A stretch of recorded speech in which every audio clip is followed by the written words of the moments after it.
안녕하세요. 물된 동산 책 속 진주입니다. 오늘 함께 나눌 책은 프레임이라는 책입니다. 이 책을 쓰신 작가 최인철님은 서울대학교 심리학과 교수이자 서울대학교 행복연구센터 센터장이고 졸업 후에 미시간 대학에서 사회심리학 박사학위를 받은 분입니다.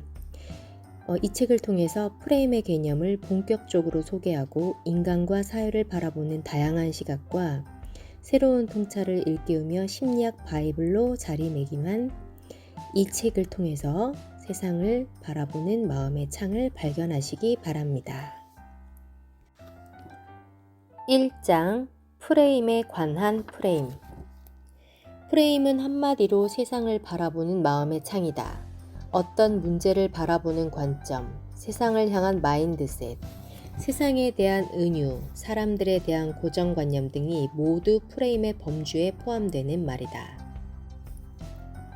프레임은 우리가 무엇을 보는지, 어떤 판단을 내리는지, 어떤 행동을 하는지 그 모든 과정을 특정한 방향으로 유도하고 결국 특정한 결과를 만들어낸다. 모든 출구는 어딘가로 들어가는 입구다 라는 표현도 마찬가지다. 같은 문을 두고도 어떻게 정의하는가에 따라 출구가 될 수도 있고 입구가 될 수도 있다. 마지막이라고 정의 내리면 그 프레임은 대상에 대한 우리의 기대와 평가를 극적으로 바꿔놓는다. 정권이 바뀌면 단어부터 바뀐다. 단어를 바꾸지 않고서는 국가의 프레임을 바꾸기 어렵다는 것을 정치인들은 오랜 경험을 통해 터득하였다. 질문의 순서가 중요한 이유는 앞에 질문이 뒤에 나오는 질문을 해석하는 프레임으로 작동하기 때문이다.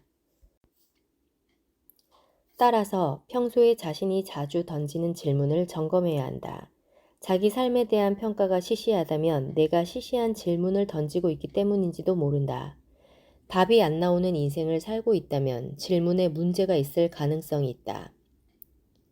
나는 세상을 강자와 약자, 성공자와 실패로 나누지 않는다. 나는 세상을 배우는 자와 배우지 않는 자로 나눈다. 고정관념이라는 폭력적인 프레임을 거부하고 있는 그대로의 타인과 만나는 일은 일생을 걸고 도전해 볼 만한 가치가 있다. 프레임은 결심의 대상이라기보다는 설계의 대상이다. 프레임 개선 작업은 나의 언어와 은유, 가정과 전제, 단어와 질문, 경험과 맥락 등을 점검한 후에 더 나은 것으로 설계하고 시공하는 작업을 요한다. 2장 나를 바꾸는 프레임.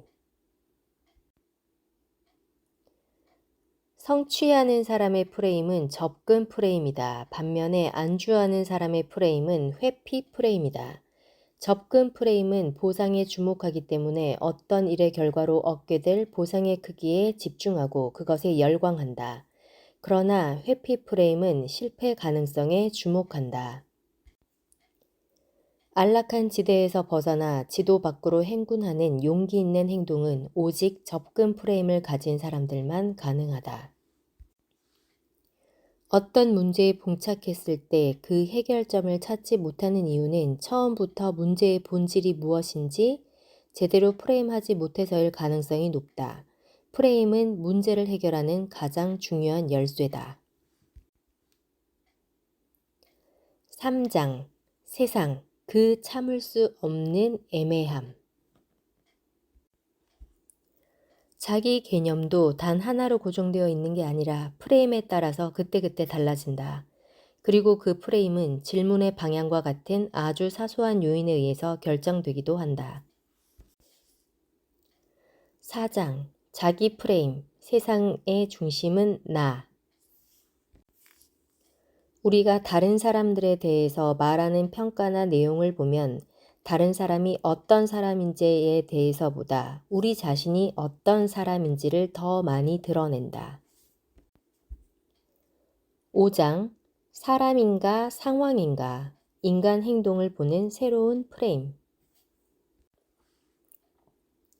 역설적으로 들리겠지만 위급 상황에서는 목격자들의 수가 늘어날수록 그 상황에 개입하여 도움을 줄 행동의 가능성은 오히려 줄어들 수도 있다. 이를 방관자 효과라고 한다. 6장 내가 상황이다의 프레임. 인간 행동을 정확하게 이해하기 위해서는 사람 프레임과 상황 프레임을 균형 있게 사용할 필요가 있다. 내 인생에 힘이 되어준 너의 한마디란 말은 있어도 너의 인생에 힘이 되어준 나의 한마디는 없다. 우리가 겸손하기 때문이 아니라 나의 영향력은 좀처럼 보이지 않기 때문이다. 우리가 가지고 있는 신념과 기대는 먼저 우리의 행동을 바꾼다. 그리고 우리의 행동은 그에 반응하는 타인의 행동을 바꾼다. 탁월한 사람들 옆에서 시간을 보내다 보면 탁월해질 가능성이 높다. 안주하는 사람들 옆에서 시간을 보내면 안주하는 삶을 살게 될 가능성이 높다. 우리 중 누군가는 탁월함 유발자이고 누군가는 안주함 유발자인 셈이다. 절대 빈곤 상태에서도 마음의 평안을 유지하는 법을 배우는 것이 중요하지만 절대 빈곤 상태 자체를 해결하는 것도 중요하다. 그런 고통을 경험하지 않도록 평소 건강을 유지하고 사고를 예방하는 시스템을 만드는 것은 더 중요하다. 행복은 사람 프레임과 상황 프레임이 적절히 균형을 이룬 길의 끝자락에 있다. 내 행복이 내 친구의 친구뿐 아니라 내 친구의 친구의 친구의 행복도 영향을 줄 수 있다. 7장 현재 프레임 과거와 미래가 왜곡되는 이유. 미래에 무엇을 할지 선택해야 할 때는 가장 좋아하는 것을 반복적으로 선택하는 편이 좋다. 8장 이름 프레임 지혜로운 소비의 회방꾼. 지혜로운 경제생활의 출발은 돈에다 이름을 붙이지 않는 데서 시작된다. 특히 공돈이라는 이름은 피하는 것이 좋다. 공돈 못지않게 지혜롭지 않은 이름이 푼돈이다. 액수가 적은 돈에는 습관적으로 푼돈이라는 이름이 붙는데 그 이름이 붙는 순간 그 돈은 쉽게 소비될 운명에 처하게 된다. 진정으로 지혜로운 부자들은 돈의 절대 액수를 중요시하기 때문에 상대적 비교에 따른 푼돈이란 이름을 거부한다. 경제적 합리성의 기본은 돈의 이름을 붙이지 않는 데서 출발한다. 공돈이라는 이름은 없다는 것을 기억하라. 어차피 없었던 돈 혹은 어차피 쓰려고 했던 돈이라는 이름도 없다. 이 돈 있어도 살고 없어도 산다는 표현도 쓰지 않는 것이 좋다. 이것만 충실히 지켜도 경제적으로 지혜로운 사람이 될 수 있다. 9장 변화의 프레임 경제적 선택을 좌우하는 힘.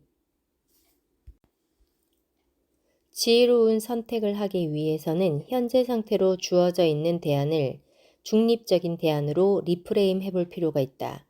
현재 사용하고 있는 물건이나 서비스, 심지어 기존의 직업까지도 처음 접하는 중립적인 대안으로 리프레임해서 본다면 아마도 많은 선택들이 달라질 것이다. 10장 지혜로운 사람의 11가지 프레임. 한 인간에게서 모든 것을 빼앗아 갈 수는 있지만 한 가지 자유는 빼앗아 갈 수 없다. 어떤 상황에 놓이더라도 삶에 대한 태도만큼은 자신이 선택할 수 있는 자유다. 정말로 지혜로운 사람이 되기 위해서는 가까운 미래나 현재의 일도 늘 상위 수준으로 프레임해야 한다. 일상적인 행위 하나하나를 마치 그것을 먼 미래에 하게 될 일이라고 생각하면서 의미 중심으로 프레임하는 습관을 길러야 한다. 어떤 사람의 가치를 판단하기 위해 당신은 앞으로 10년 후에 어떤 삶을 살고 싶은가라고 묻는 것은 지혜로운 물음이 아니다. 왜냐하면 10년 후와 같은 먼 미래의 일에 대해서는 누구나 의미 중심의 이상적인 생활을 상상하기 때문이다. 따라서 막연한 먼 미래가 아닌 내일 당장의 삶을 의미 중심으로 바라보고 있는 사람, 그런 삶이 필요하다.